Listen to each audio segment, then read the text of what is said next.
रामप्रसाद जी, आपकी आंखों का ऑपरेशन सक्सेसफुल हो चुका है। अब आपकी आंखों की पट्टी खुलेगी। तो अब ये बताएं, आप सबसे पहले किसे देखना चाहेंगे? डॉक्टर राठी, मैं आपके अस्पताल की उस देवी के सबसे पहले दर्शन करना चाहूंगा जिसने मुझ जैसे बेसहारा व्यक्ति की निस्वार्थ भाव से सेवा की। इसका मतलब आप डॉक्टर रेखा को देखना चाहेंगे? जी हाँ डॉक्टर राठी। सिस्टर, आप डॉक्टर रेखा को बुलाइए। Okay sir.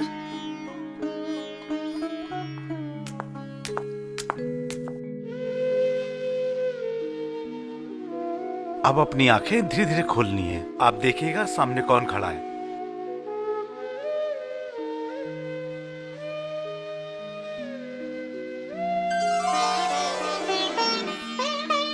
सिस्टर लीजिए। डॉक्टर रेखा, आपके पेशेंट का विजुअल इंप्रूवमेंट काफी हो गया है। अब इन पर ध्यान दीजिए। Okay sir.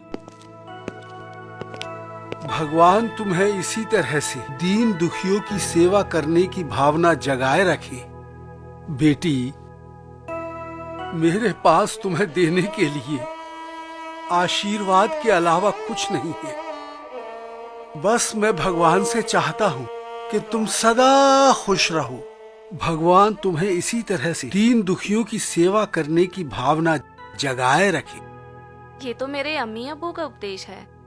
उनका कहना है कि पूजा पाठ भजन भक्ति ये सब धार्मिकता में आता है, लेकिन आध्यात्मिकता धर्म से भी ऊपर आती है। समाज सेवा बहुत बड़ा आध्यात्मिक काम है जो हर धर्म से ऊपर आता है, और ये भावना कुदरत ने हर इंसान के अंदर दी है।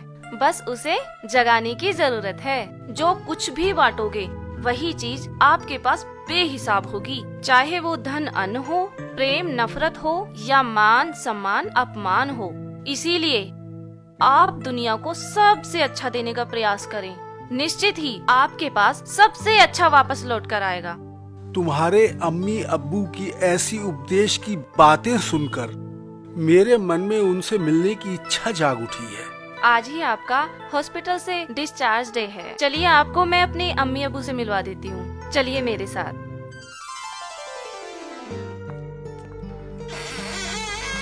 आइए।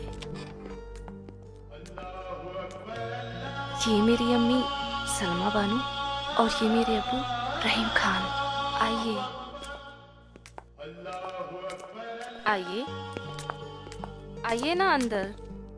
आप बैठिए, मैं तब तक आपके लिए चाय पानी लेकर आती हूँ।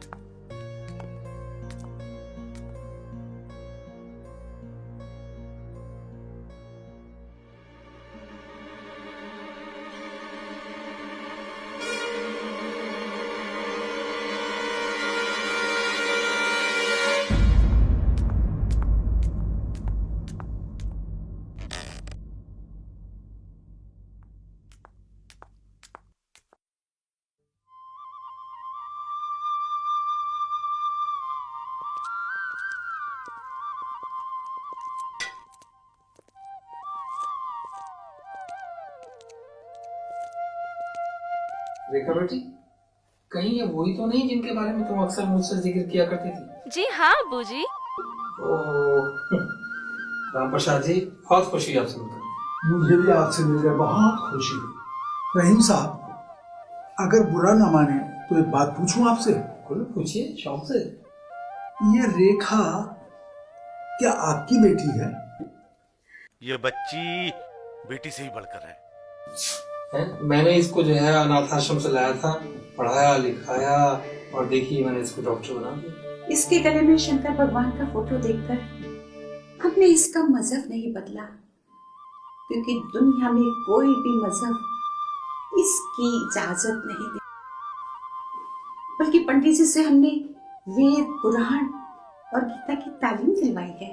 अरे बहन जी, आप दोनों ने तो इंसानियत की एक मिसाल कायम कर दी।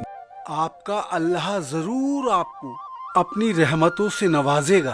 ये बच्ची हमारे लिए खुदा की रहमत है।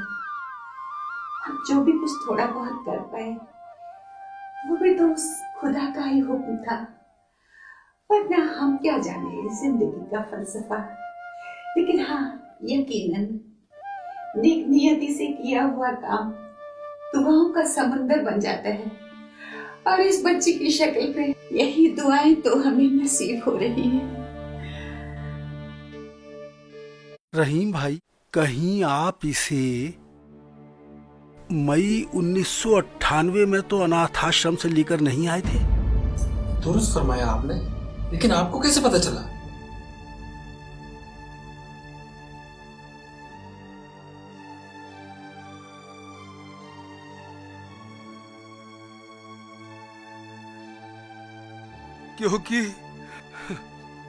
क्योंकि मैं ही इसका बदनसीब बाप हूं।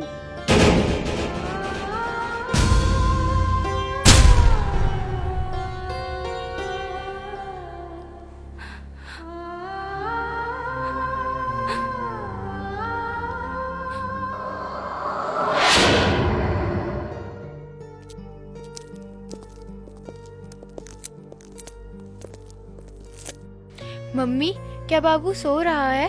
अभी मुन्नी सो रही है बेटा, थोड़ी देर में उठ जाएगी, तब देख लेना। तो मुझे पहले ही एक बेटी दे चुकी है और इस बार भी बेटी ही पैदा किया है। इसमें मेरी क्या गलती है? ये तो भगवान की देन है। सारी दुनिया का बोझ मेरे सर पे ही डालना है क्या? आप मुझ पे गुस्सा क्यों होते हो? जिंदगी में इंसान की आंखें बंद कर लेने से मुसीबतें तो नहीं टल सकती ना, लेकिन उस मुसीबत का सामना करने से इंसान की आंखें खुल जाती हैं। इतनी महंगाई में मेरे जैसा गरीब बाप बेटी को न परवरिश कर सकता है और न पढ़ा लिखा सकता है और ना ही उसकी शादी अच्छे घराने में कर सकता है, और समाज में दहेज प्रथा दानव बनकर खड़ा हुआ है। भाई साहब देखिए, आप बेटी को अंडर एस्टिमेट मत कीजिए। आजकल की बेटियां किसी बेटों से कम नहीं होती। शायद आपको पता नहीं, जब खुदा खुश होता है तो बहुत बारिश करता है, जब बहुत खुश होता है तो लोगों के घर मेहमान भेजता है, और जब बेपनाह खुश होता है तो लोगों के घर बेटियां पैदा करता है।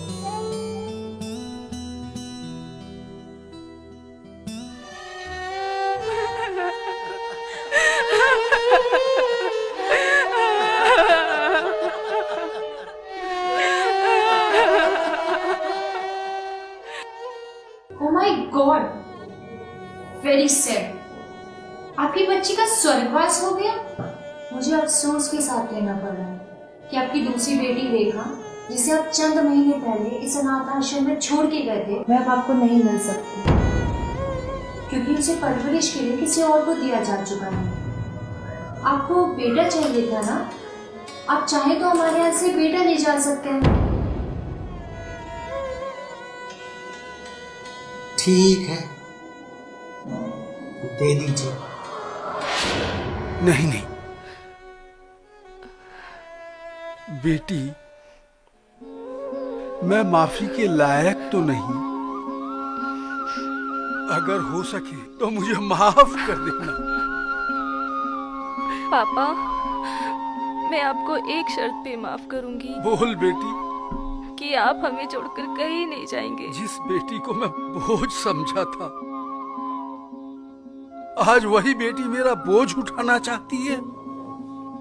भूल जाइए उन सब गुस्सी बातों को। आगे बढ़ना ही तो जिंदगी है।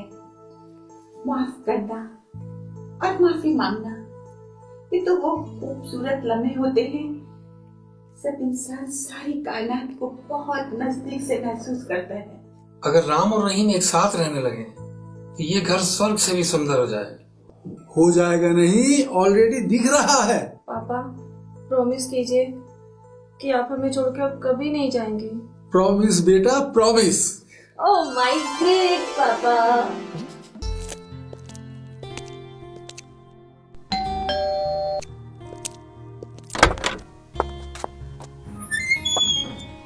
नमस्ते। नमस्ते। राम प्रसाद जी हैं? आप कौन? जी, मैं LIC एजेंट विनोद हूँ। अरे आकाश जी।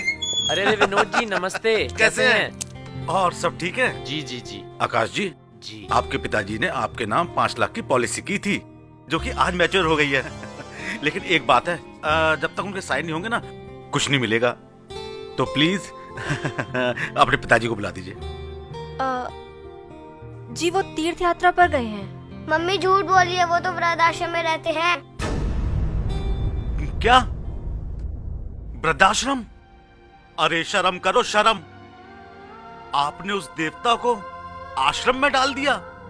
अरे जिसने आप लवारिस को अनाथ आश्रम से उठाकर पढ़ाया लिखाया, आपकी परवरिश की, इस काबिल बनाया, और आपने छी!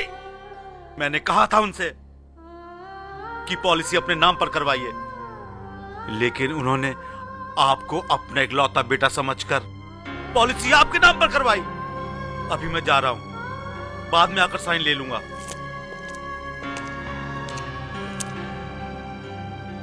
अब क्या होगा? आरती!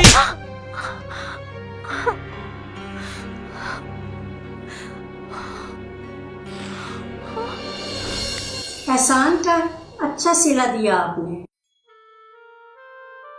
आजकल राम प्रसाद जी अपनी बेटी डॉक्टर रेखा के पास रहते हैं, जो बचपन में बिछड़ गई थी। जाइए, इस एड्रेस पे वो मिल जाएंगे, लेकिन कौन सा मुंह लेकर जाएंगे उनके पास?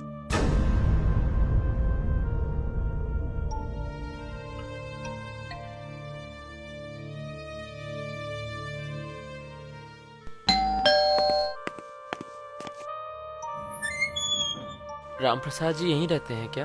आप कौन? मैं आकाश। अच्छा, आप आकाश हो? पापा अंदर है। पापा मुझे माफ कर दीजिए पापा, 7वें जन्म तक भी आपकी सेवा करूंगा ना, तब भी आपका एहसान नहीं चुका पाऊंगा पापा। मुझे माफ कर दीजिए पापा।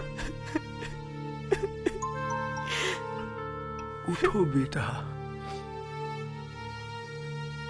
मुझे माफ कर दीजिए पापा। बेटा, सुबह का भूला अगर शाम को घर लौट आए तो फिर उसे भूला नहीं कहते। निखर कर जो बिखर जाए वो कर्तव्य है, और बिखर कर जो निखर जाए वो व्यक्तित्व है बेटा। इंसान जाने अनजाने में ऐसी ऐसी गलती, ऐसी ऐसी भूलें कर बैठता है जिसका पछतावा जिंदगी भर होता है। पापा, ये मेरी बहन है।